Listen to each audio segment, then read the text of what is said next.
Chapter number 8. Something touched my shoulder, giving me a shake lightly. Sam, someone whispered. I was too drowsy to make out the exact tone, but they sounded slightly worried. I groaned and sighed again, but didn't open my mouth. A sigh of relief brought a rush of warm air across my face. Whoever breathed smelled sweet like peppermint. Yeah, call of the rest of the search party. I found her. Their low voice sounded in a whisper, relief of particularly seeping from their voice. The click of a button snapped back into place, and the person settled themselves out next to me in a tunnel. You scared me. The whisper was followed by a nervous chuckle. My mind wanted to open my eyes in curiosity of who it was, but my body wouldn't allow it. Sleep was too important, even if I knew I will never be able to sleep with a strange presence beside me. We need to get you out of here. He finally muted. I had decided the voice was too low to over be a woman's, and it rang that recognition that I couldn't place. Gently hands coaxed on me out of the rounded off tunnel, and the cold night air bit into my skin. It's fine, he touched me as I started shivering, protesting. Instead of being led onto the ground, I was gently lowered into his arms. The warmth and woody smell was intoxicated. In my state of consciousness, I curled up against his chest. The strong arms of his holding me tightly there, I relaxed into whoever's hold. The feeling of total safety was appealing, something I hadn't felt in quite a while. Biting my lips so the thought of the last time I had been picked up like this from my father would it make me cry because was probably the last, even though he tried his best to take care of me. Sometimes people needed instant comfort of a normal family, both parents full time. It identified the voice, and I'm sure I would have jerked away at the thought, but I couldn't help myself as I whispered, Tristan.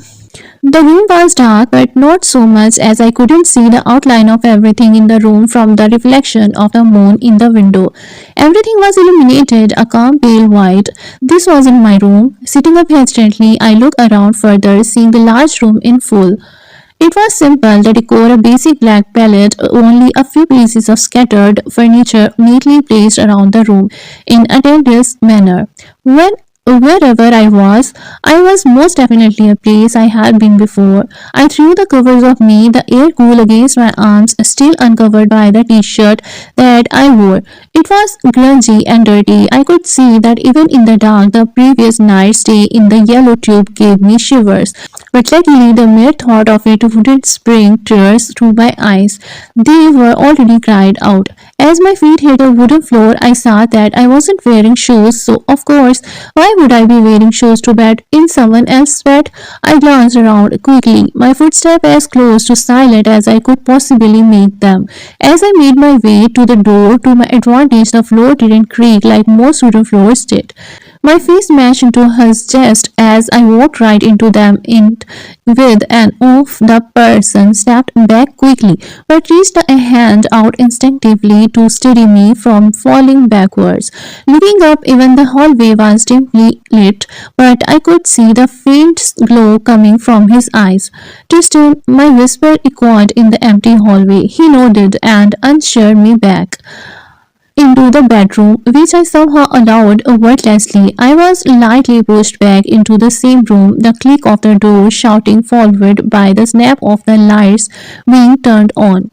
I turned around to see Tristan rummaging through the dresser, obviously looking for something. My eyes followed to the top of the dresser, pictures sat neatly in a row. I could see some of them clearly, Tristan's face not popping up quite as quickly as it should have been. He was smiling genuinely and wide, his arms slung around his brother's shoulder in a family-like way. What are you doing? I asked, looking back at the real him, who was growing agitated as he moved from drawers to lower ones. The question surprised me a bit. I expected the first thing to pop out of my mouth to be, what the heck am I doing here? But no, I was calmly registering the situation, regarding his behavior curiously.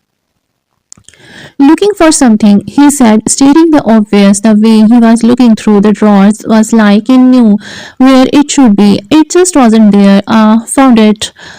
he said suddenly. Something black flew at my face, and my reflex thankfully kicked in and smashed the fabric from middle. The drawstring on the top made me recognize it as sweatpant. What are these for? I asked, snatching a t-shirt that was flung at me from the same direction. You need something clean to get dressed into after you take a shower, he said, looking up after straightening the drawers once again. His eyes shone with a slight sense of worry. Are you all right? He asked softly. The question of his had me off guard, and I replied after trying to control my reeling mind for a second. Yeah, I'm fine. Why? Relief hinted on his face for a brief second before it all disappeared and his face formed back into his sarcastic self. Nothing. Now go take a shower.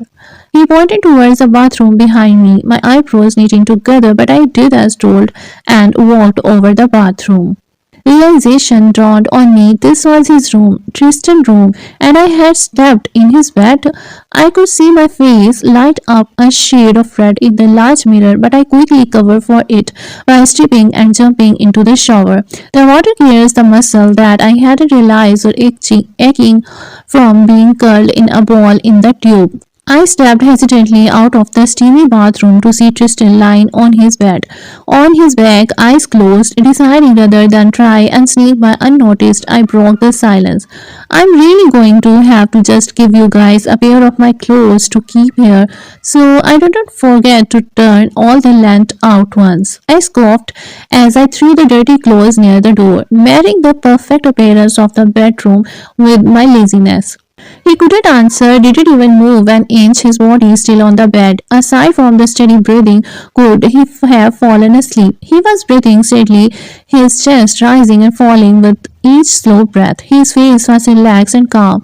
The lines of stress and unknown features of sarcasm had vanished from his face, leaving an innocent looking man in their place. I smiled faintly for a moment. I forgot of the jerk that had talked to me only a few days ago. Before I could even think, I leaned down over his head, his soft breath kissing over my nose, warm and minty. My lips were only centimeters from his face, the smell of him, a combination of the words and the fading shampoo in his hair.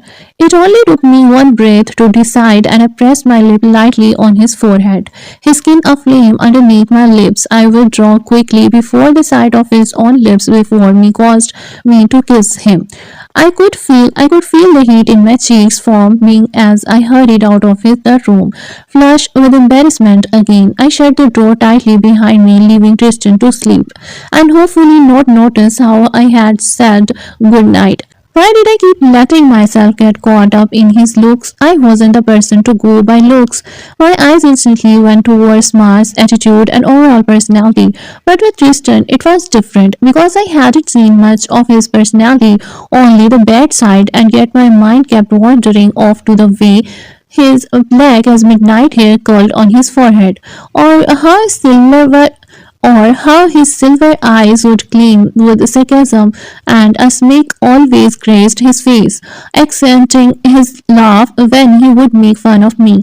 Everything seemed backwards, but the way his charming self drew me in it was undeniable.